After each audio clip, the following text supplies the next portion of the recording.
हाय नमस्कार, मैं हूं अली असगर और आप देख रहे हैं SR news Gujarat. Please like, subscribe and share करो। आपका परिचय? मेरा नाम है इमरान इस्माइल मेमन, सेक्रेटरी जमीयत उलमा हिंद सूरत। क्या जो घटना हुई थी रविवार के दिन पत्थर मारा की और पुलिस थाने में क्या काम?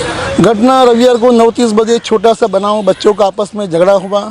उसमें लोग ने आपस में पत्थर मारा तो पत्थर गणपति को पिंडालों को लगा। उसमें उसने बच्चे को रिश्ता में बिठा दिया ने पूरा प्री प्लानिंग के तौर पर उस घटना को बड़ा किया गया। बच्चों को पकड़ भी लिया, कौन बच्चे है सामने हैं, उनको मारते मारते ले भी गए पुलिस स्टेशन। तो मान लो वही रफा दफा हो जाता। बच्चों को उसकी सज़ा उसके एतबार से मिलनी चाहिए। फिर इस मामले को बड़ा करना, उसका मैसेज वायरल करना और थोड़ी ही देर में हज़ारों का टोला जमा हो जाना। अंदर हमारे महल्ले के कोई हमारे हिंदू भाई नहीं थे, ये बाहर से आए हुए थे। तो प्री प्लानिंग तो ये मैसेज वायरल करने वाला कौन? ये कौमी स्वरूप में कौमी दंगा खड़ा करने का ये प्लानिंग बनाने वाला कौन? इसके पीछे क्या मकसद है? कौन सा लाभ खाटना चाहते हैं? क्या उसके लिए कोई चोटी में कोई लाभ हिंदू मुस्लिम का लेना चाहते हैं? कुछ सेवा करनी पा रही है बीजेपी? तो उसको कुछ बताना चाहते हैं कि हम इस तरह हिंदू मुस्लिम करके हम वोट ले लेंगे? तो क्या इसका मकसद है?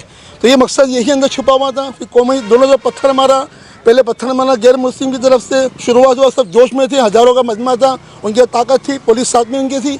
तो उस सूरत में दूसरा पत्थर जवाब में हुआ तो दोनों तरफ पत्थर मारा हुआ। तो आज तक जितने भी कौमी राइड हुए हैं तो दोनों तरफ के 25-25 आदमी को पकड़ा गया है ताकि दोनों की हिम्मत टूटे और पुलिस का डर हो और खौफ बैठे।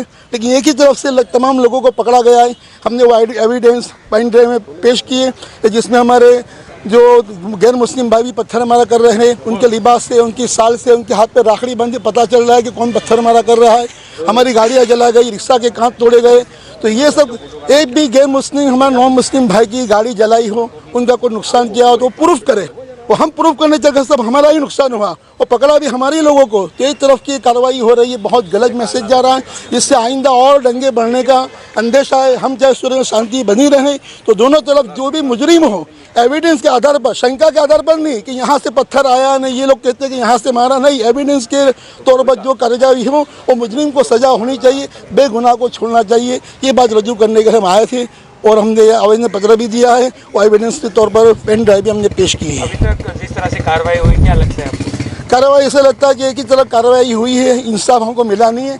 और रातों रात खाली एक बड़ी ही बात कर दी कि सूरज उठने से पहले हम पत्थरबाजों को पकड़ लेंगे।